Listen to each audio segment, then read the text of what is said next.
नहीं जरूरी बा, सब जरूरी बा, परमात्मा का नाम जरूरी नहीं है बाटे जी बा। जब सब जरूरी बताइए जरूरी बा ऐसे आई आप प्रभु जी का नाम का भजन करी का है। तो जब रहुआ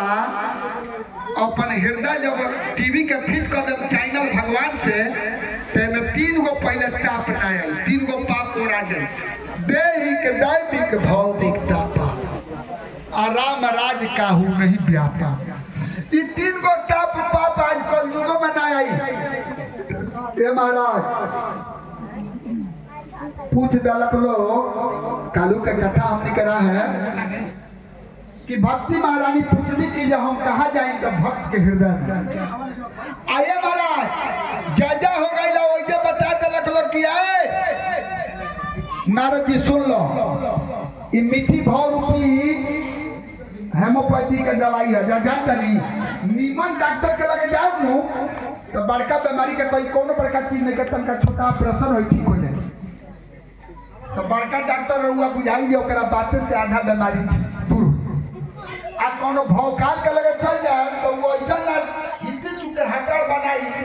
10 गो टाका लगे भौकाल करे का पड़ी इधर सुनावे के परिवार ना कोई जे मलेरी का ऑपरेशन का पहले आधा पड़ा निकल विशेषज्ञ के डॉक्टर के लगे जाए तो बड़का बीमारी के शॉर्टकट में ऐसे बताइए बुझाइए हमरा कोनो हमरा बीमारी नहीं है ए महाराज और दुर्वंशन के लगे जाए ज्ञान लेवे खातिर तो लिखल बा गुरु भी न भौजी भी तरह न कोई अजो पिरत शंकर सब हो बिना गुरु के ज्ञान ना होला बिना तरई के छाव ना होला अब भगत कितना पुराण हो जाला लेकिन भक्ति पुराण ना होला। ऐसे सबसे पहले हमने के कहा जाए के बा अगर कुछ भी जाने के बाद तो गुरु के शरण में एक बारी गुरु जी लो बहुत मिलता चला कोई नहीं के मिलत ज्यादा गुरु जी लो मिलता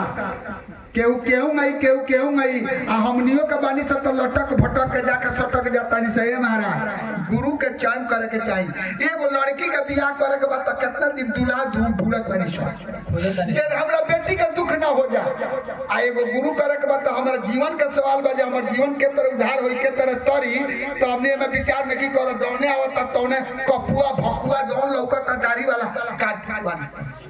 गुरु बना देता आ जब जानता नहीं तो जा गुरु महाराज चल गए जेल अरे तो गुरु गए जेल में अब हम के दे जाए ऐसे गुरु करी हमने का पुरानिया लोग कहला बा गुरु करी छान के जान के आप पानी पी छान तो बिना गुरु के ज्ञान ना होला। ये महाराज पलक लोग कीजिए ननिशान तीर्थ में कि हे गुरु महाराज सुख जी महाराज अपने बड़ा सुंदर बात बतौनी हो इस संसार के कल्याण खातिर बतौनी हो लेकिन एगो बात बतावल जाओ अपने कहतानी भागवत रूपी फल भागवत रूपी फल के न हो गई कहले कि जे सुना बड़ा बढ़िया बात तुमने पूछला ई भागवत जबान हो श्रीमद् भागवत महापुराण अरे वो फल ना हो जाना में गुठली हो के आठी हो के खोलिया हो एकदम रसा मलया एकदम रसे रसवा भगवान के नाम रूपी श्रीमद् भागवत में जब भगवान जाए लगनी तो कलश लोग की सरकार अपने कहा स्टार्ट रही तो कहनी के श्रीमद् भागवत महापुराण में हम बैठ जाते हमने के इस संसार में उद्धार करे के अगर रिजर्वेशन करावे को होगा तो 7 दिन पहले ही कह दिल बनी सुन ली प्रेम से और रिजर्वेशन हो जाए जब ध्रुव जी के हो गई प्रहलाद जी के हो गई सज्जन कसाई गणिका गीत कैसन लोग के जब रिजर्वेशन हो गई तो नाक मुंह गोड़ कान आँख सब बा हमनी मनुष्य बानी सब समझे के शक्ति बा तो हमनी के काहे ना होई जी एकदम होई लेकिन कॉलेज ई फल जब भागवत रूपी फल ई रसे रस बा एमे कहीं ना गुठली बा ना छिलका बा खूब पियो ए मार ई फल हुए तो फल चूसल जाला खाई जाला और पिए के कहत कहले कि जे सुनो ई चूसे वाला फल ना हो जितना पिए इतना पी कि जेंग भागवत रस बाबू में रुआ मालय हो जाए एकदम रस युक्त कहले कि जे रुआ कहत नहीं रस पियो आ कहीं खाटा होके तो पीला के बाद में पता चले जे खाटा बा कॉलेज एकदम ना एकर गारंटी बा हमारा कॉलेज के तरह आ तरुआ देखला ओकर जावना फल में सुगा चोच मार देले होके उ निश्चित फल पिठोला रुआ खा के देखम जे खइले होय छै जानो छै जावना में सुगा चोच मार दी तो बुझ जाई कि फल मीठा बा तै भागवत रूपी फल में चोच के लगौले बा सुखदेव मुनि ऐसन सुगा के चोच लागल बा ए महाराज कहलक लोग जे ठीक बा मीठो होके आ कहीं पिलपिला हो गई लोग के खराब हो गई लोग के तो कहले जी खराब होके के सवाल नहीं है डायरेक्ट ऊपर से गिर रही जमीन में तो पिलपिला हो जाए जी तो डाली पड़ती डाली आई बा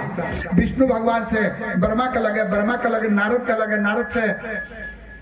वेद व्यास के लगे वेद व्यास से सुखदेव जी के लगे सुखदेव जी से राजा परी डाली पड़ती डाली आई बा ऐसे गारंटी बा कि फल पिलपिला नहीं है ए महाराज देखी भागवत रूपी ऐसा कथा बा जेकर भक्त बा जे रस के पियले बा जे रस के स्वाद बुझ लेले बा अगर सुन ली 3 कोस पर कथा होता तो भागल पागल खाने जाए भगवान कन्हैया रूपी रस के जब पी लेले बा का है तई रस ऐसन हो कन्हैया के जात मानी कृष्ण उनका नाम है कृष्ण कौम में नीचा रील लगावल जाला जे पढ़ले होई से समझत होई बात के को के नीचे एगो हैंगे झिचर आला टेढ़ आला हैंगे बंसी खानी क्री आओ में आधा 100 बा हैंगे धनुष खानी हैंगे वो टेढ़ है बा आओ हैंगे को के एगो पाई घिचल बा वो टेढ़ है हमर कन्हैया कोनो तरीका से सीधा ना है 3 जगह से टेढ़ बनी आये महाराज बंसी खानी बानी बंसी में मादक पदार्थ लगा के लोग चुभावे ला मछली लपक के गई लिया धैली काल में तो ओकरा कन्फर्म में कथाई आ उ कितना छटपटा लेकिन छुड़ावे ना पड़ी है का तो बंसी में जुड़ा गई वही तरह हमरा कन्हैया के जे प्रिय हो जाला आ जकरा में हृदय में लाग जाला कन्हैया के जे हो जाला तो के रोही गाई हंसी लेकिन इनका के छोड़ के कोई नहीं कह जा सको तो हमरा कहे का मतलब बा जे ई फल जौन बा ई जे खाली तई कर नाव ह चित्त चोर खाली दही चोरे माखन चोर ना हो ई चित्त चोर हो चित्त के चोरा लेवल ऐसे लिखा बा शास्त्र में नमामि चित्त चोर का भगवान के नैया के जे हो जाला राधा जी कहली की जे है उदो जी कोरिया कोनो तरीका से ठीक ना आ तो के तरह आ तो कोरिया नाव कृष्ण आ दिल के कोरिया कह के परसों गई बीत गई परसों राधा जी रोआ तरी एगो सखी कहली जब इतना शिकायत कर तारू तो उनका नाव का ले तारू बस ये बीमारी बा हमरा कहले कि ये बीमारी बा जे 1 लाख दोस्त हम लगाओ तो लेकिन उनका भी रह नहीं सकत ये महाराज बड़ा सुंदर से राजा रानी कहली उद्धव जी से के उदो तोहर ज्ञान के जितना पोथी बानू हमनी के भगवान कृष्ण के जौन प्रेम बा ये आग में मत जड़ ये महाराज देखी